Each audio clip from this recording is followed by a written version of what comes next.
Hey, hello and welcome everyone. Welcome to another episode of Career Hacker Unplugged, where I interview inspiring entrepreneurs, work-life passionistas, and others hell-bent on finding work that they love and making a living doing it. And today I'm super happy to have Sarah Robinson here with me from Escaping Mediocrity. I have known Sarah for, I feel like, many, many, many years. It does feel like that. We've known each other online. I don't even think we've never met in person. We've known each other. Weird. Yeah, we've known each other online for a long time, and we recently reconnected. Sarah's writing a book that's coming out soon, very, very exciting, called, let's see, let me just make sure I get the entire name of the book right. Fierce Loyalty, Unlocking the DNA of Wildly Successful Communities, which is very exciting. It's coming out on September 18th, and we're going to talk about that later in the show. But how's it going, Sarah? It's going great. Good. So when I was thinking about putting this series together, I thought, oh, Sarah's going to be a perfect person for me to interview. And then I found out she was doing this book, and I thought, oh, we cannot get better than this. So I'm going to do a brief introduction of Sarah, and then we're going to kind of just jump into the questions. So Sarah's a business coach and strategist, an advisor who speaks to clients about how to build thriving, successful, and fiercely loyal communities, how to increase their social media effectiveness, and how to develop remarkable online and offline business presence. Like I said, she has her book coming out soon. She is the owner, founder, writer extraordinaire at Escaping Mediocrity. So Sarah, anything you want to add to that? Nope, that's about it. Okay. That sums me up. All right, awesome. All right, so let's just dig right in. So first of all, I just wanted to see if you could talk a little bit about how you started Escaping Mediocrity. What were you doing before that? What prompted you to do it? And also, I love the name Escaping Mediocrity. I think it evokes a lot of emotion in people. And so I suspect there was something going on when you did that. So if you can talk a little bit more about that, that would be great. Sure. Let's see. It's a long story, but I'll abbreviate it. I had been a coach and business strategist in a small niche industry, and I knew that it was time for me to move out of that and onto a bigger stage. And most of the people that I'd been coaching in that industry were female entrepreneurs, and most of them were mompreneurs. So I naturally thought that that would be the stage that I expanded onto, the mompreneur market. And so Escaping Mediocrity originally had a different name. It was called The Maverick Mom. Oh, I remember that. You remember that? Yes. It was called The Maverick Mom. And I thought I'd found my thing. I was writing for mompreneurs. This was going to be great. This was it. But about 3 months into it, I realized that what I was writing about and the people who were showing up and commenting on my blog weren't necessarily mompreneurs. Yes, there were people there who were entrepreneurs who happened to be moms, but that was not what was driving them. So I had to sit down. I was like, okay, so I'll keep the name The Maverick Mom, because that's what you hear, right? Don't change the name of your blog. Right. But I'll change the tagline.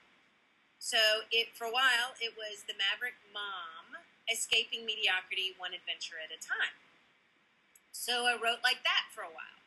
But people were still kind of putting me in the mom blogger, mompreneur category, which was great. There's nothing wrong with that, but I knew that's where I didn't fit there. That's not where I needed to be. So I had a long talk with myself and with my dear friend and advisor, Elizabeth Marshall, who you also know. And we went around and around about what should I do? If I change the name of the blog, I will be committing suicide. I mean, it was awful. But I was also, as you alluded to, I was going through my own sort of personal conversation about how I wanted to do business in the world. And I was getting very worn out with the traditional advice, particularly in the internet marketing space, the sameness of everything. Everybody was using the exact same strategies, the exact same branding, the exact same messages. Everybody needed to look like, plasticine and, always look like you know what you're doing and like you're making a lot of money even when you aren't. And all that bullshit, as one of my friends likes to say. Yeah. And so I was wrestling with that as well. And so after many, many conversations, I said, okay, here's what I'm going to do. I'm changing the name of the blog to Escaping Mediocrity. And I'm changing the URL.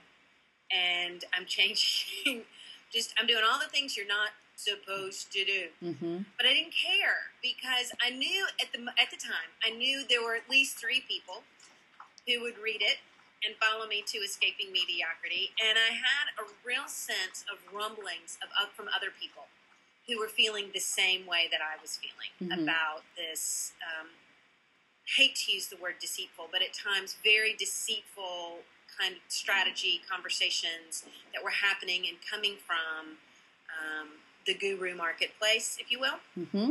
So I knew that I really felt like it was one of those moments where I didn't have a choice. Mm-hmm. It was like, this is it. This is what I have to do. And if it blows up in my face, so be it.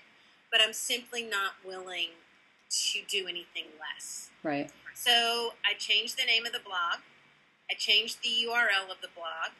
I changed the tone of the blog, and really started writing about what I wanted and was craving to have conversations about,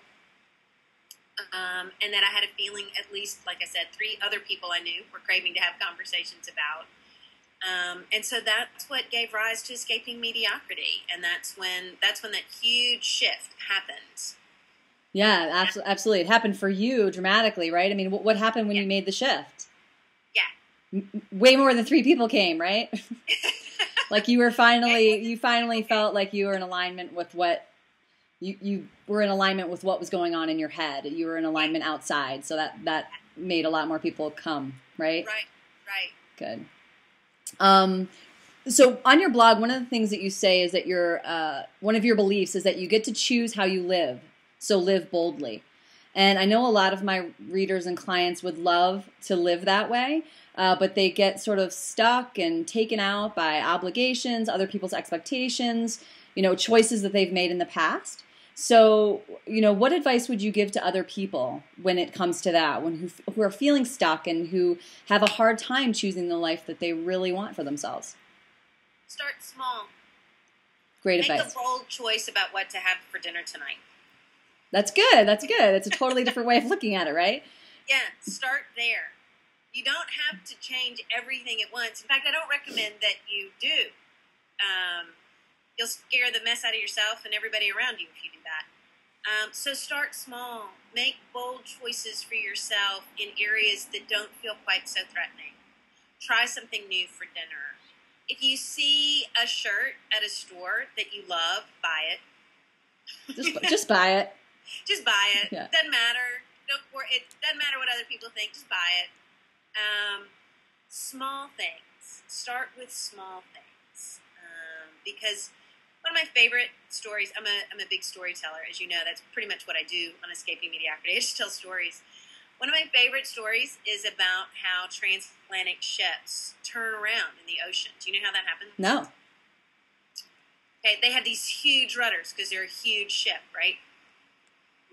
All along that enormous rudder are itty-bitty rudders.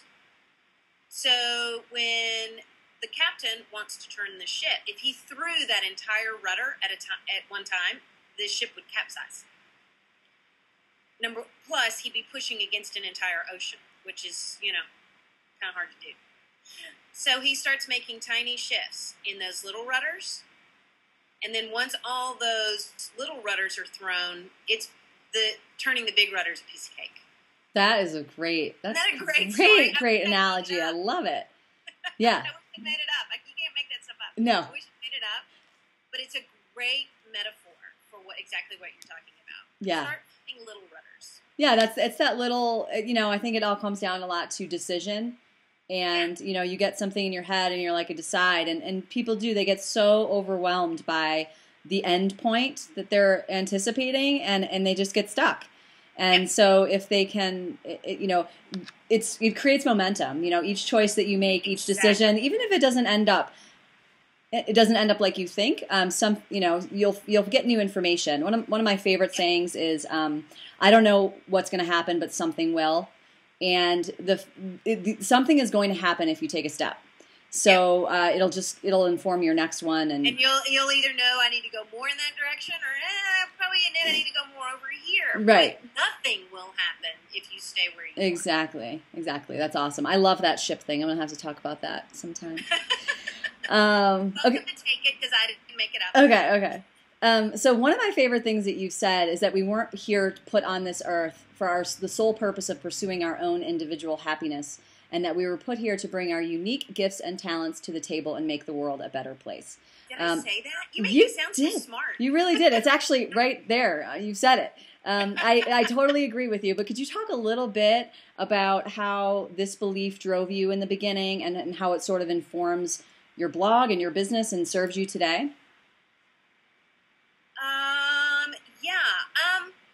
I guess I've always thought that and maybe it comes from my upbringing, to whom much is given, much is expected. And I believe that. And I know that I'm extraordinarily blessed in many, many ways through nothing of my own doing. Through nothing of my own doing, I'm extraordinarily blessed. And so I could use all of those gifts to just pursue my thing. I want to be rich and famous, so I'm going to use all of these gifts to be rich and famous. You and I both know people who do that. That's what they do. Yep. And that's their thing, and that's great, wonderful. For me to feel like I am living a congruous life, a conscious life, I can't be that myopic. I can't stare at my own belly button that long. Number one, it's boring. Number two, I really do believe we were put here to serve each other.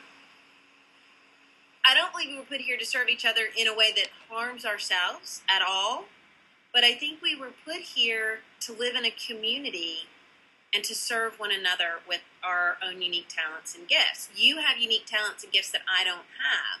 So if you and I are in the same community and we both put our talents on the table, geez Louise, suddenly we've got this third set of talents and skills that we can use. And I firmly believe that that's how we are called to live. I love that. Love it. So your business has been, largely built on the ability to build relationships and to build community, and then by teaching other people how to do it as well. So you say that knowing how to build an effective relationship engagement is a strategy that can pay huge dividends to yourself, whether you're, doing your own business or you're working for somebody else. So can you talk about how important relationships have been in your business, and what they've allowed you to do and experience, and how they've brought you to where you are today? And then, we'll start there. Going back to the dawn of time, the age of the dinosaurs, as I like to tell my clients, because I'm so much older than most of them. I wouldn't be here without the extraordinary relationships that I've been blessed with. For whatever reason, I have made friends with some of the most incredibly talented, generous, and well-connected people. I just can't begin to tell you how they have enriched both my personal life and my professional life. This book would not be happening, for example. This book would not be happening. The launch would not be happening. And it would not have sort of the early buzz that it has without the incredible relationships that I've been forming for the past, 15 years. And it's just, I couldn't do it. If you pull the relationships away, nothing. Got nothing. Yeah. Got nothing. Yeah. That's how important they are. Yeah. So could you give a few tips as to, to the people listening, as like, what are some ways that they can really either begin to build better relationships or strengthen the relationships that they already have? Yeah. One of the things I've been told that I do really, really well, and it's not something I do intentionally, but one of the things I've been told that I do really, really well is I am more interested than I am. I'm more interested in supporting the other person, finding out about the other person, learning about the other person, than I am in trying to get them to be interested in me. Mm-hmm. And that's something actually that Elizabeth Marshall taught me long ago, because she's so good at relationship building. And it really, I cannot overemphasize, you cannot fake that, by the way. I've seen people try, and it's gross. So don't do it. But to really focus on how can I help someone else today?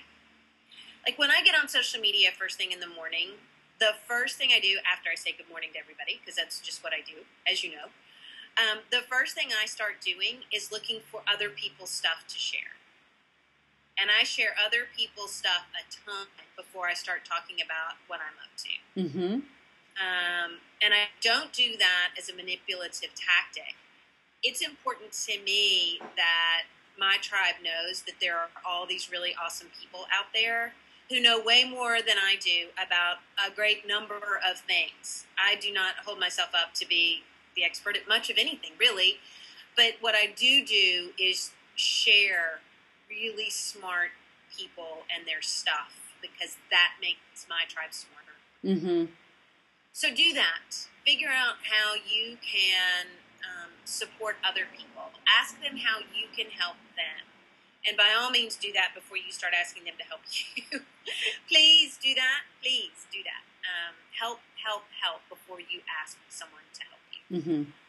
So what would you say if someone, there are a lot of the people that I talk to they're either, some of them are trying to, start their own business, and some are just trying to get a job, and they really, they know that connections are a huge, huge part of it. Mm-hmm. So let's say that there is somebody out there that they really want to connect with, and they don't have anything yet. No common link. Yeah. So what would you recommend they do?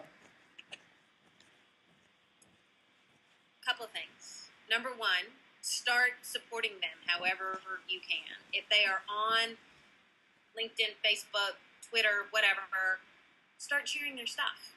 I can't tell you how many people I've met because suddenly I realized they were sharing my stuff. I didn't know them from Adam's house cat, but suddenly they were, supporting me on LinkedIn or Facebook or Twitter or whatever, and now we're friends. So that's something you can do whether you actually know someone or not. Mm-hmm. You can absolutely go out there and do that. So that's one thing you can do. Number two, figure out where they already are and where are they already having conversations. Most people are having online or offline conversations somewhere. Where is that happening? Go there.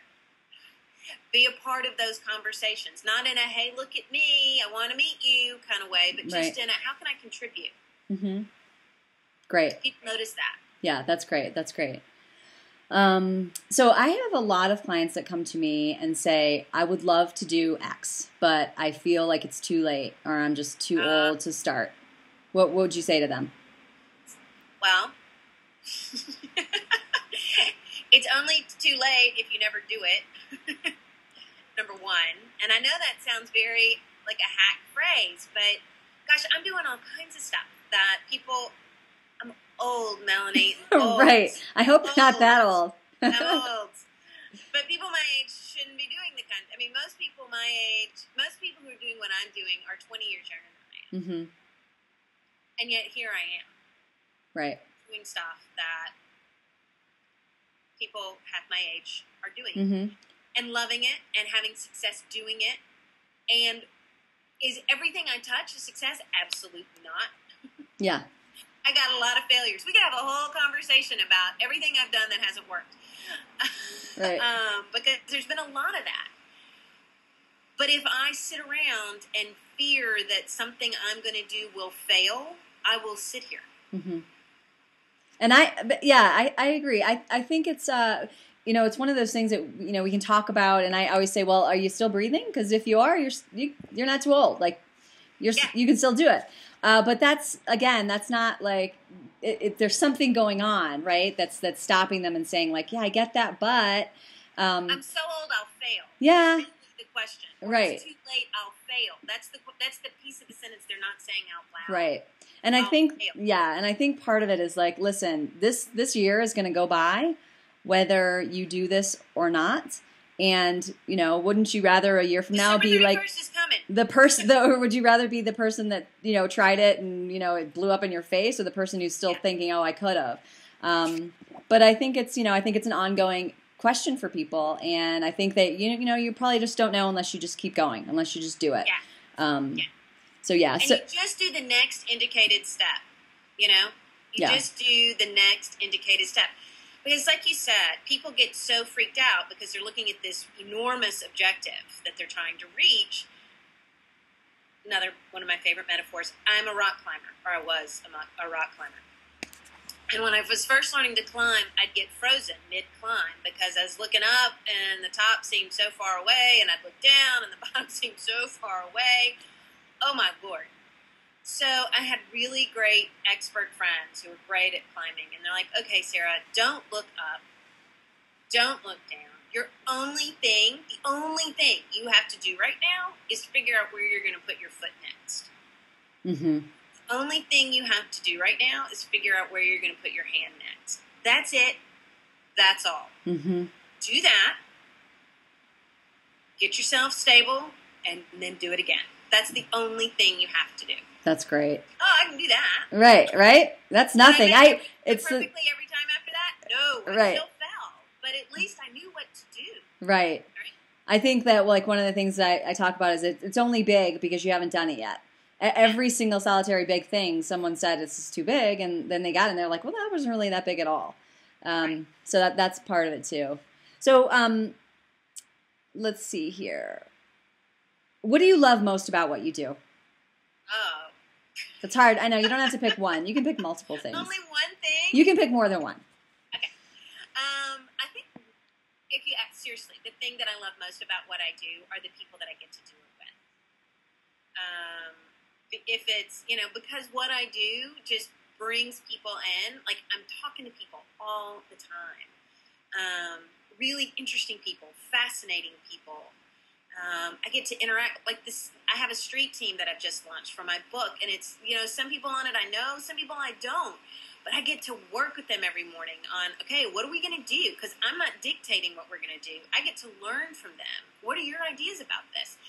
And I love that learning from other people that is part of what I do every single day. I love that. And I love that I get to talk about my sons. Yeah. I talk about them a lot. Oh, yeah. That's good. Because I learn from them, too. And one of my core values is really being available and being a halfway decent mom to them. And so I get to do that. How old are they now?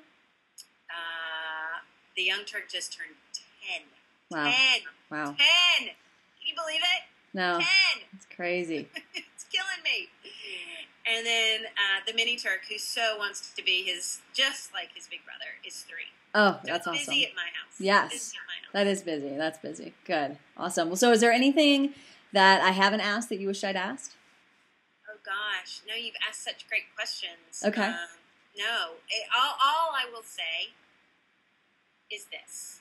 If you're listening or watching this interview and there's something that you want to try and you're terrified to try it, what's the smallest step you can take towards that thing?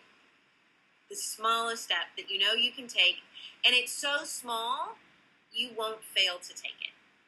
If you're like I can't do it, then it's the step's too big. That's What's great. The smallest step you can take towards that thing. That is great. That's really good. Yeah. So people, take it. Just take it today. Like literally, if you can do it today, it should be a step that you could take right now. Exactly. And if you can't take it today, it's too big. Yeah. That's really good. That's really good. There's no judgment on it being whether it should be too big or whatever. Don't care. Right. Just take it. Really don't care. Not interested. Cool. All right. It's so small you can take it before the day's out. That's very good. All right, so tell us about your book. Oh, so excited. It's called Fierce Loyalty, Unlocking the DNA of Wildly Successful Communities.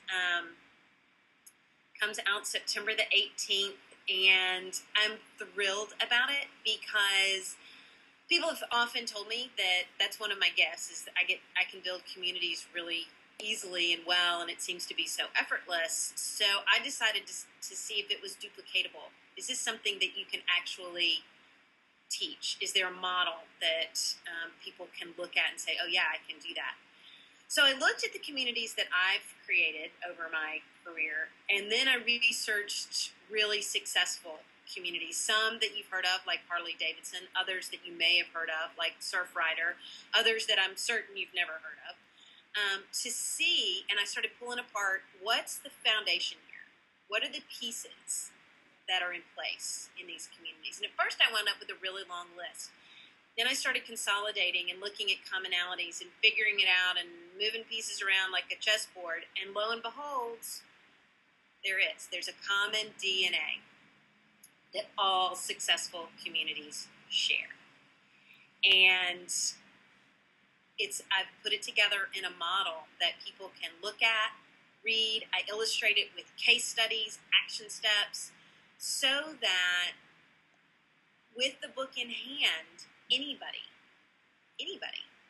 who's willing to do the work, because it is not easy. I'm here to tell you. Don't think this is some plug and play, because it's not. It's hard, and you've got to be willing to commit. But if you're willing to do that, you can create a fiercely loyal community around your brand. And That's I awesome. love the fact that I can give that. That's a gift that I can give to people. Yeah, I mean, when you said there, you were like, and there is absolutely a step. I was like, well, I want to know what it is. That's so exciting. So that's really great. That's great. I know it's going to help so many people that struggle to do it. Want to do it so much and see other people, and I don't understand. They're not understanding why they can't do it themselves. And I think this is such a huge thing that you're giving to them. It's sort of like a spaghetti against the wall thing. We just throw a bunch of stuff and maybe something will stick. There's CEOs who think like that. Right. It's sort of an alignment of stars. It just sort of works out. I'm like, no. It doesn't. There's stuff that you can do. Yeah, and that feels really empowering, right? Doesn't like it? To know, like, I actually have control over this. This is it, to some extent, Yeah. That's great. That's great. Well, so where does everybody get the book? There's I have a page, fierceloyaltybook.com. Okay. That you can get an excerpt from the book there, free excerpt from the book. You can read you can read a summary of the book. You can read what some preliminary buzz about the book is there as well. And the link to my Amazon page will be there when that's ready to go live. Okay. So, and you'll have a choice. You can get it in Kindle format or in print format. Different people like to consume books in different ways. I'm a print girl. I want to hold a book. Other people love having Kindle versions, so you'll be able to choose which version you want. So. Awesome. Well, I will make sure that I have all the links up for you, and that everything goes great. Well, I am so grateful to talk to you today, Sarah, and to catch up and hear everything that you're doing, and I know everyone's going to love this. So thank you so much. This was so fun. Yay. We'll do it again soon. Yes. Okay, thanks. All right. Bye.